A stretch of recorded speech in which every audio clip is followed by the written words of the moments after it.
What's up mga kagulong? Panibagong araw, panibagong ganap na naman tayo. Ayan, magluluto ako kasi kakauwi ko lang. Magluluto ako ng adobong atay ng manok. Ayan, na-prepare ko na yung mga panglamas ko. Ayan guys. Ayan mga kagulong. Ayan, nilagyan ko pala ng patatas. Pinrito ko muna siya para masarap siya, yung medyo crunchy-crunchy. Ayan, hahanguin ko na yan kasi iset aside ko siya muna. Kasi mamaya ko na siya ilalagay. Then, pagkatapos niyan, magigisa na tayo ng bawang. Ilalagay ko na dyan pagkatapos ko mahango yung patatas. Ayan. Set aside ko muna. Ilalagay ko na yung bawang.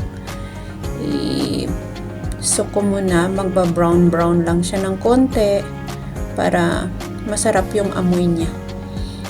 Ayan. Kaya masarap kasi yung adobong na-miss ko yung lutong Pinoy. Kaya pagpunta ko kanina sa supermarket, bumili ako ng isang pack. Ayan, medyo nag-brown na siya. Ilalagay ko na yung sibuyas, yung onion. Then, konting gisa-gisa lang. Halo-halo para mag-brown siya bago ko ilagay yung chicken liver. Ayan, kasi nagbiyahe kasi ako, kaya kakauwi ko lang, mag 2:00 na ng hapon, kaya pananghalian ko pa lang yan. Kaya ganun ang ganap ko ngayon. Luto-luto muna kasi walang luto si amo kasi nasa hospital siya. Ayan, medyo brown na siya. Kaya pwede na natin ilagay yung ating liver. O, isa na napunta yung aking camera. Ayan, kinuha ko pala yung ating liver. Ayan, ilalagay ko na yan dyan sa kasi medyo nag-brown na yung sibuyas natin. Kaya minsan pag nasa malayo tayo, nasa ibang bansa tayo, namimiss din natin yung lutong Pinoy, di ba? Kaya ayan, ilalagay ko na ang ating chicken liver. Ayan, masarap yan guys. Di ba mga kagulong, namimiss na din ba yan? Ako kasi namimiss ko yan eh. Kaya minsan nagluluto ako ng sarili ko kasi meron naman akong lutuan sa labas. Malapit sa kwarto ko, kaya free naman ako magluto. Okay lang tong amo ko. Kasi okay lang. Ayan, pasensyahan niyo na yung aking pagkuha ng video kasi ako lang yung nasa kaliwa ko yung cellphone ko. Tapos yung isa naghahalo ng aking atay ng manok. Ayan. Tapos lagyan natin ng laurel, pang pa-aroma. Ayan. Hindi mawawala yan pag adobo. Diba?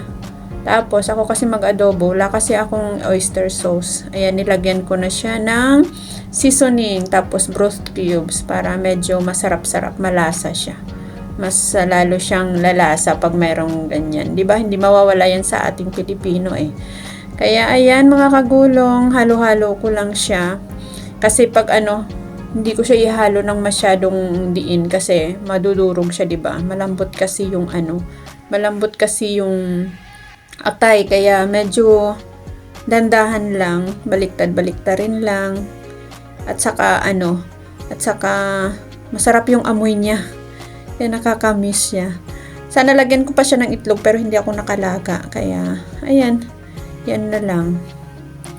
Tapos ngayon, lagyan ko na siya ng toyo para medyo mag-brown siya lalo. O, di ba? Tapos, lagyan ko siya ng konting magic sarap kasi medyo hindi siya malasa. Hindi kasi ako nag-asin. Kaya magic sarap na lang at saka broth cube, tuyo. Ganun lang at saka paminta. Yan, paminta. Kaya ayan mga kagulong, di ba? Masarap siya. Kayo, ako kung minsan pag yan, ilalagay ko na yung yung patatas. Kasi minsan diba, nakakamiss. Kaya pag may time, luto-luto. Ayan na mga kagulong, nilagyan ko na siya ng green chili para maamoy siya, diba, mabango siya. Ayan na yung final touch.